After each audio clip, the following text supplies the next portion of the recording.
Bet es gribu, lai tu bišķi paplašināšu, lūdzu, to Mārtiņu. Zini kā, tu pateici, produkts, jā, bet ko jūs darījāt, lai tas iet, jo jums varbūt Miku uzšēro. Es redzu tagad, jūs interesanti lietu darat īstenībā. Reku Mintus reklamē. Ja es nemaldos, tā ir spāņu valoda. Pareizi? Jā. Tā ir spāņu valoda. Jums iet reklāmas, metā, paid ads, lai investē.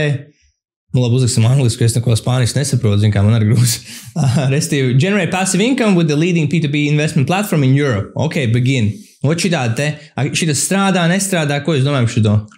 Jā, redz, tu tur tie divi dažādi jautājumi. Viens ir, ko darīt sākumā, otrs ir, ko darīt tagad. Tas, ko es iepriekš teicu, ir, ko darīt sākumā. Lai sākumā tur sākt ar visu šito, jā, protams, tu vari mēģināt, un ko es teiktu ar tādu, teiksim, satiksmes tur dzīšanu uz tavu lapu, ko tu gribi panākt, lai tu dabūtu to saiti, klientiem, lai viņi vienkārši nāk un tev saka, izmanto produktu, saprot, tev strādā, nestrādā.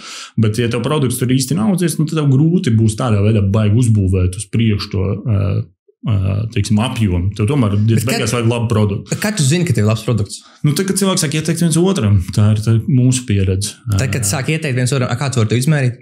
Kā tu jau palielam var redzēt, mēs te varēs arī no sākta gala taisījām ar Refer a Friend, ja ieteikt draugu programmas, kur mēs redzam, tur balstoties uz tiem pašiem kodiem vai citādos veidos, mēs redzam, cik kurš ko ir ieteicis, caur to tu redzi, cik tev nāk klients, tu runā ar klientiem, tā kā tur jau dažādos veidos tu vari sajust, ka viņi iesaka, tur pasēs fórumos, tur visi ir priecīgi vai tā.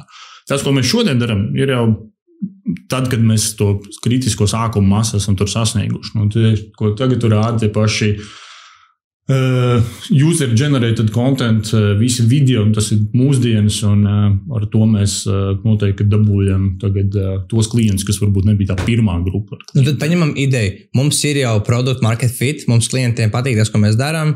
Mēs esam startups, kuram ir jau tur 5, 10, 20 tūkstoši ik mēneša ienākumi no pārdošanas.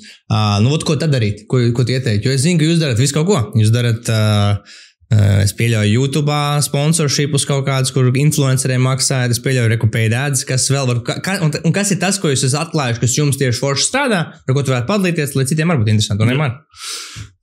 Es teiktu tā, ir atbildot pirmo daļu no jautājuma, tad tie kanāli ir daudz un dažādi. Nevar pateikt vienu tādu universālo kanālu, kas tur strādās visiem. Ir ļoti jāskatās, kas tev pa produktu. Kas jums strādā, man tas interesē. Un tad atbildot uz otru daļu jautājumu par to, kas mums strādā, bija šie influenceri. Influenceri, jā. Tieši, un viņus sauc vēl finanšu jomā, viņus sauc par finfluenceriem, ja finanšu influenceriem. Ir virkne ar tādiem, kas taisa tur YouTube video, raksta blogus, tur dalās ar savu pieredzi. Tas noteikti, ka mums ir mans draugs Toms Kreitsbergs nav bijis jums influenceris, viens no? Viņš varbūt, mums nav sadarbības, neteikti, ka viņš arī ir tur tāds tipisks influenceris, tā kā viņš forši, viņš tur YouTube dara, jā, bet viņi, man liekas, ka es neesmu redzējis vismaz līdz šim, ka viņš reklamētu citus produktus. Viņš vairāk, manuprāt, tur stāsta pirmkārt labu darbu par to, kā vajag sākt investēt, un tad arī savus tur produktus tā kā virza, bet ne citus. Bet jā, tāda tipa influenceri ir tas kanāls, kas mums strādā, un otrs bija šis Refer a Friend, kur cilvēki iesaka cilvēkiem. Es teiktu tā, man, protams, tie kanāli ir daudz, bet tā kā sākumā, kas ir svarīgi, un es pat teiktu ilgāk laika, ir svarīgi atrast to vienu kanālu, kas tev rītīgi strādā, un rītīgi močīt to kanālu. Nevis mēģināt tur, tā kā, nezinu, pa 5, 10 tur kanāliem visur bišķiņu apgrābstīt. Pa bišķiņiem tur nekādi īsti nestrādās. Labāk paņem vienu, un bieži vien īstenībā, ja pasties tur liels uzņēmums, kas izaug, viņiem ir bijis 1, 2 kanāli, kas ir tādi, wow, krūta nesuši. Bet, protams, jo lielāks paliec, jo tev katrs tas kanāls, viņam ietilpība ir tik, cik ir. Kaut kad tu sasniedz to, un tad jau to jāskatās, kas tālāk kādu vēl kanālu var strādāt. Kas tagad, starp citu, jums ir lielākais kanāls, kas nes jaunas reģistrācijas? Tikai runa par jaunu reģistrāciju ģenerēšanu. Vēl joprojām te būs visi šie influenceri. Sākumā mums bija tā kā mazāka niša, kurā mēs strādājām, ka mums bija viens produkts, kurā mēs piedāvājam. Šodien Mintus piedāvā virkni produktiem. Kā jau teicu, mēs piedāvājam tur investēt ETF-os, obligācijās, kredītos, no kurienes mēs nākam, nekustamajā īpašuma projektos, pat ne projektos, bet Airbnb dzīvokļos. Smartcash, tā kā ir dažādi produkti. Agrāk, kad mums bija tikai viens produkts kredīti, tad mums bija sava niša ar influenceriem tajā jomā, bet tagad mēs ejam daudz plašāk ar influenceriem, kas vispār ir finanšu jomā.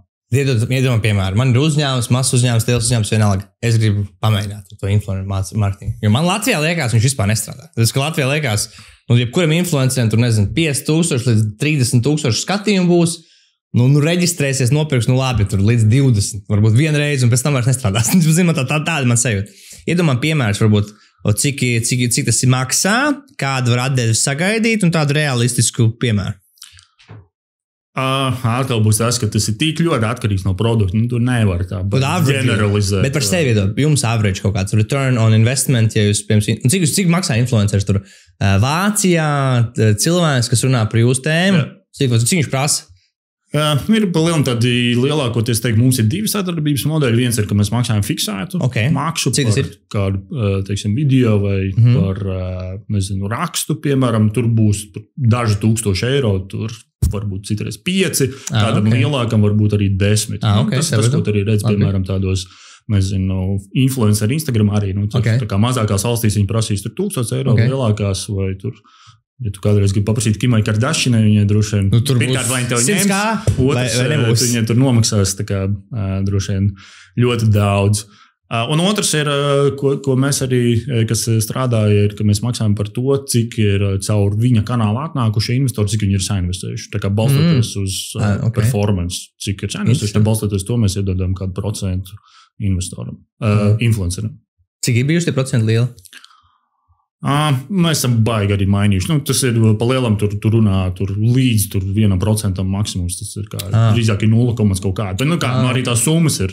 Teiksim, kāds klients, kurš ieinvestē 500,000 eiro, ja mēs tur maksājam 1%, influenceris nopelna tur 5,000 eiro. Tur ir relatīvi pret summām. Bet es pieļauju influenceri vairāk grib to variantu, ka viņi maksā, saņem fiksēto naudu. Pareizi. Ļoti dažādi. Es šodien teiktu, ka mēs esam jau... Tāpēc arī tāpat Berlīnas komanda tur ļoti pieredzējuši, tās stratēģijas tur virkne un dažādas, kā tur strādā, tā ir vesela mašinērija, kādā veidā tur influenceriem strādā. Un